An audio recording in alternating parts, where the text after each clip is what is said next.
আসসালামু আলাইকুম রহমতুল্লাহ। সকলে কেমন আছেন? আশা করি ভালো আছেন। নতুন আরেকটি ভিডিও নিয়ে চলে এসেছি আপনাদের মাঝে। আপনি কি কখনো মনে করেছেন আপনার মর্যাদা হরণ হচ্ছে?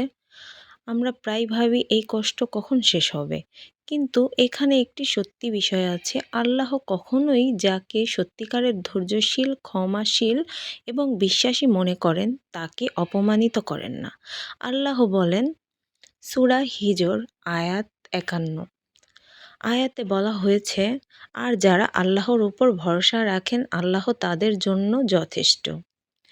একটি আমাদের শেখা, মানুষের চোখে যেমন আমরা ছোট মনে হতে পারি, আল্লাহর কাছে আমাদের মর্যাদা অটুট থাকে যদি আমরা তার উপর ভরসা রাখি। আমাদের জীবনের প্রতিটি কঠিন মুহূর্তে যখন আমরা ধৈর্য ধরে আল্লাহর সঙ্গে যুক্ত থাকি, সেই মুহূর্তে আমাদের মর্যাদা রক্ষা হয়।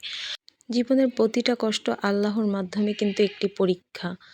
কিছু মানুষ আছে ক্ষমাশীল, দয়াকারী, যারা নিজের প্রতি অপমান বা অন্যের ভুলের প্রতি ঘৃণা, প্রতিশোধ আগ্রহ করে না, বরং তারা ক্ষমা করেন এবং আল্লাহর কাছে দোয়া করেন।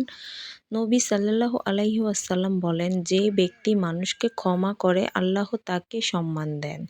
এমন মানুষ শুধু শান্তি পান না, বরং আল্লাহ তাদেরকে উচ্চ মর্যাদা প্রদান করেন। আল্লাহর নৈকট্য লাভ করা অবশ্যই সকলের উচিত, আর নিজেকে সংযত রাখা সকলের কিন্তু দায়িত্ব। আল্লাহকে ভালোবেসে অবশ্যই নিজের রাগকে কিন্তু কন্ট্রোল করতে হবে আমাদের সকলকেই। আর হ্যাঁ, রাগ কিন্তু শয়তানের পক্ষ থেকে আসে। আমাদের উচিত রাগের সময় অনেক বেশি ধৈর্য ধারণ করা, আর তার মাধ্যমেই কিন্তু আমরা পেতে পারি অনেক ভালো কিছু। রাসূলুল্লাহ সাল্লাল্লাহু আলাইহি সাল্লাম বলেন, যে ব্যক্তি মানুষকে ক্ষমা করে আল্লাহ তাকে সম্মান দেন। ক্ষমা করার মানে কোনো দুর্বলতা নয়, বরং এটি চরম সাহসের পরিচয়। যখন আমরা কাউকে ক্ষমা করি, আমরা নিজের অন্তরে দুশ্চিন্তা দূর করি এবং আল্লাহর নিকট মর্যাদা লাভ করি।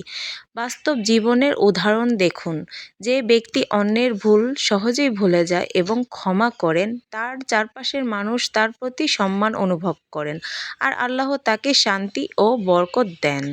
তৃতীয় গুরুত্বপূর্ণ কথা হলো আল্লাহর উপর পূর্ণ ভরসা রাখা। জীবনে যে কোনো অনিশ্চয়তা বা কঠিন পরিস্থিতি, যেমন আর্থিক সমস্যা, সম্পর্কে সমস্যা, ব্যক্তিগত হতাশা, সব কিছুরই সমাধান আছে আল্লাহর উপর ভরসার মাধ্যমে। যারা বিশ্বাস রাখে আল্লাহ তাদের জন্য যথেষ্ট। প্রতিটা সমস্যার একটি পরীক্ষা, এবং আল্লাহর প্রতিটি পরীক্ষার পরে শান্তি ও বরকত দান করেন। আমরা কে না চাই দুনিয়াতে একটু সুখ শান্তি, রহমত, বরকত? তো অবশ্যই দুনিয়ার সুখ শান্তি তো পেতে চাই। কেন আমরা এটা চিন্তা করি না যে আখিরাতের জন্য কিছু জমা করি, ওখানেও যেহেতু সুখ শান্তি করতে হবে। এর জন্য অবশ্যই কিন্তু সকলকে ভালো রাখতে হবে, ভালো থাকতে হবে এবং অনেক বেশি আল্লাহর প্রতি বিশ্বাস স্থাপন করতে হবে। সকলেই নামাজ কালাম পড়তে হবে, আল্লাহকে বেশি বেশি স্মরণ করতে হবে। দিনরাত আল্লাহর কথা মনে রাখলে কোনো পাপ কাজ কিন্তু আসে না। অবশ্যই পাপ থেকে বিরত থাকা যায়। আর আজকের মতো আমি এখানেই বিদায় নিচ্ছি। আমার ভিডিও যদি আপনাদের কোথাও একটু ভালো লেগে থাকে, প্লিজ আমার চ্যানেলটি সাবস্ক্রাইব করে দিবেন, লাইক কমেন্ট শেয়ার করতে ভুলবেন না।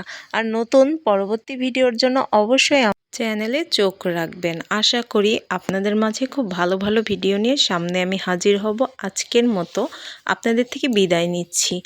আবার দেখা হবে। আল্লাহ হাফেজ।